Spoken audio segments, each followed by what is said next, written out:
Good morning, Arlo. I love you.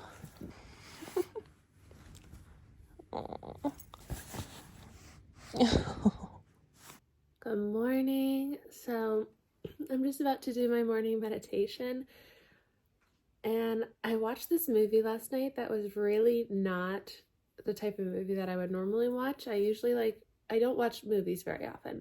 And if I do, I want it to be like very feel good and along the lines of like maybe the location or topic or something that like I want to call into my mind or to my life, both, because movies and TV can be so programming to our subconscious. But I was like, I'm on this journey of solo traveling Europe and following my heart and just listening to my heart, my soul, my angels and guides, no matter what. So I picked one movie, Ladies in Black or something, and I was like, is this the movie I should watch? And I kept getting no. I was like, okay, let me watch another movie then. And then the one that it was a yes to was the one, I'm so bad with names, but it's where they were in a plane crash and in the mountains of Chile, and they had to eat each other, the people who died. It was so intense. It's a real story. And I watched the whole thing, and the whole time I'm like, oh my god, why am I watching this? And then I kept getting the message, like, it'll make sense, you'll see.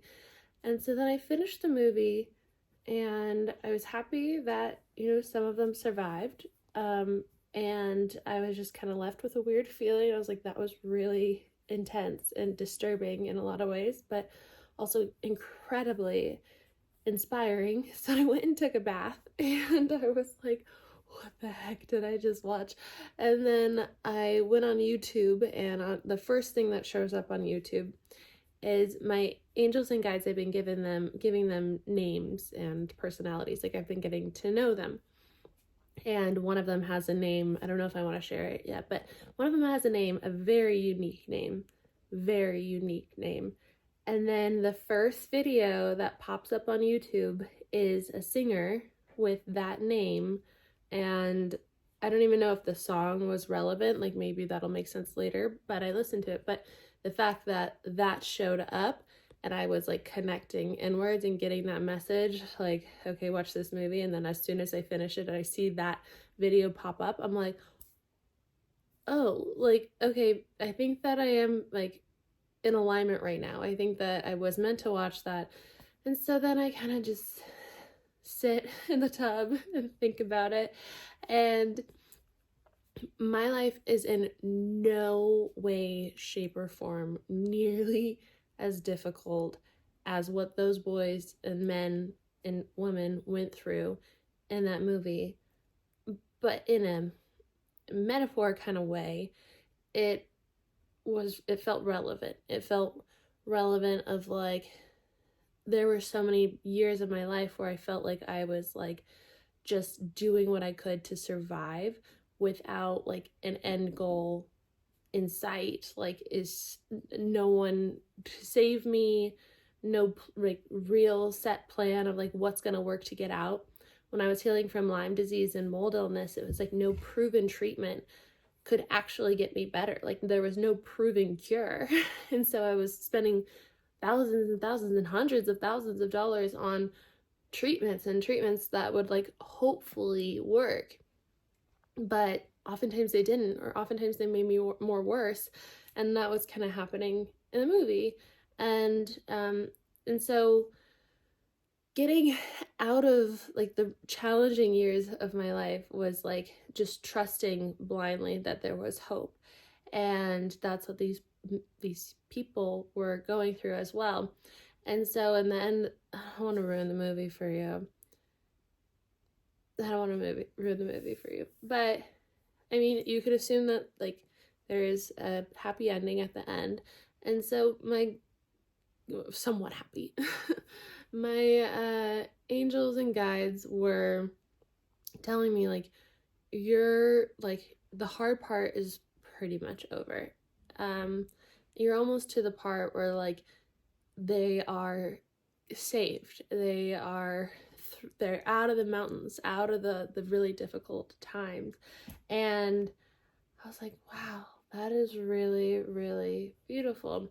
And what's interesting is that even when, I'm so sorry if I'm ruining this for you, even when they do get out, it's like they're still left with the guilt of what they had to do in order to survive. Like, you know, they had to eat their friends. They had to do what they had to do to survive. But like, I was also very inspired by how good they were, all their characters were, like, to help each other. Like, I always thought in situations like that people would turn into like almost animals and look out for themselves, but that was not the case in how this movie was showing them.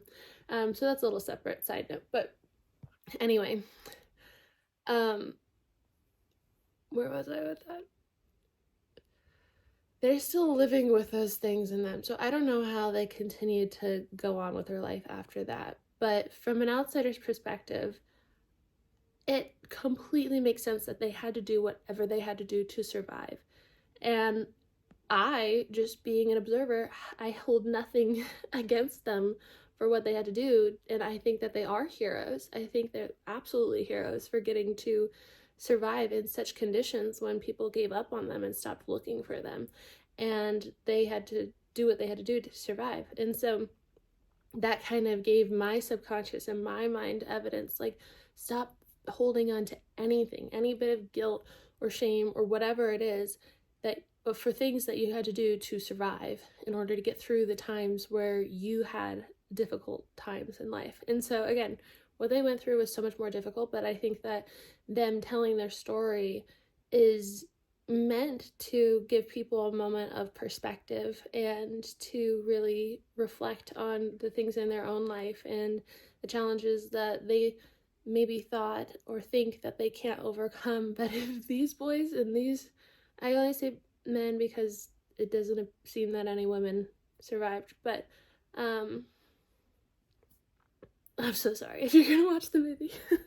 It was so moving. So I'm glad that I've been doing this checking in thing with my heart, because yeah, I would never normally watch something so disturbing. And again, today I'm about to do my meditation, sit here with my little crystal, and see what comes through. Ask some questions, say, what should we do today? Yesterday I was like, what should I do? And they were like, you need to go find the joy. And then I ended up finding some horses, and it's a really cool place to go horseback riding. So we'll see what's on the menu for today.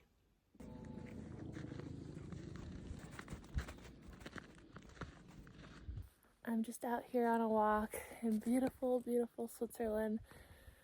And it's so amazing being here and just feeling the wisdom of the mountain almost. It's like, it's not only is nature so potent with codes and with the highest frequency and with God, you know, and everything that it is, and just being out here brings so much clarity. But it's also that my ancestors are from Switzerland, and so I just feel almost like I click here. I don't know if this is where I'm meant to actually live full time. I have no idea where I'm meant to live full time. I kind of have been getting from my angels and guides that it's France, but I don't know. I love the mountains. I don't really prefer like flat country land. Maybe some rolling hills. I don't know. A body of water would be nice. We'll see though. And so that's kind of the journey that I'm on right now, is just not knowing and allowing myself to not know and embracing that I don't know a lot, and that we're here. I was just chewing on some snow, of course. We're here. Oof. No. Oof. We're here just to experience the world and to feel all the human emotions and to experience the not knowing until we decide to know, which is just really a remembering. Arlo, can we not? Your chewing is actually kind of loud. And so I'm leaning into that, and in the not knowing is like where we actually know everything, if that makes sense. If you meditate, maybe you've gotten to that place before where there's nothing that's real, and there's just this like infinite space. And what I was getting downloaded with on this walk right now is that the truth of who we are is infinite abundance, unconditional love, right?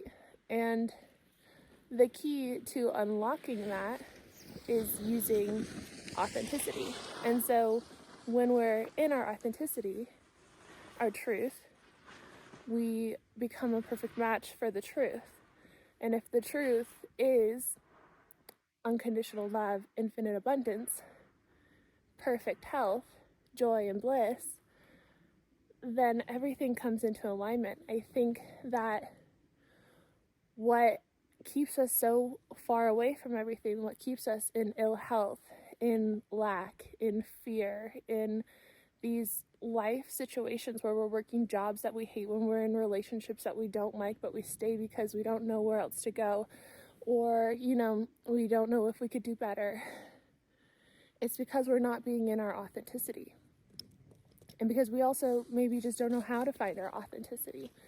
And so that's kind of, I think, the purpose of life. One of the many purposes is to find who you are. And I know that sounds cliche, but really that's like the key to life is, who are you? And yes, we're all part of this one infinite consciousness, right? We're all one drop in the same ocean, but what is your unique soul? What is your unique soul's path? What lights you up? Like Abraham Hicks always talks about, just get into the habit of 15 minutes of mindful meditation, into that space of awareness. Get familiar with being the awareness, with being the observer, with being the watcher. And then that becomes a habit, a stronger muscle every day. And then you start to notice that you are noticing throughout your day. And then the only other thing you have to do is follow your joy. Your joy is the breadcrumbs. No. Your joy is the breadcrumbs to your authenticity. And your authenticity is the path to unconditional love, infinite abundance, perfect health, all these things. And so that's what's on my mind right now. And I hope that that resonates with somebody out there. If it does, let me know, because that just is clicking so hard for me right now.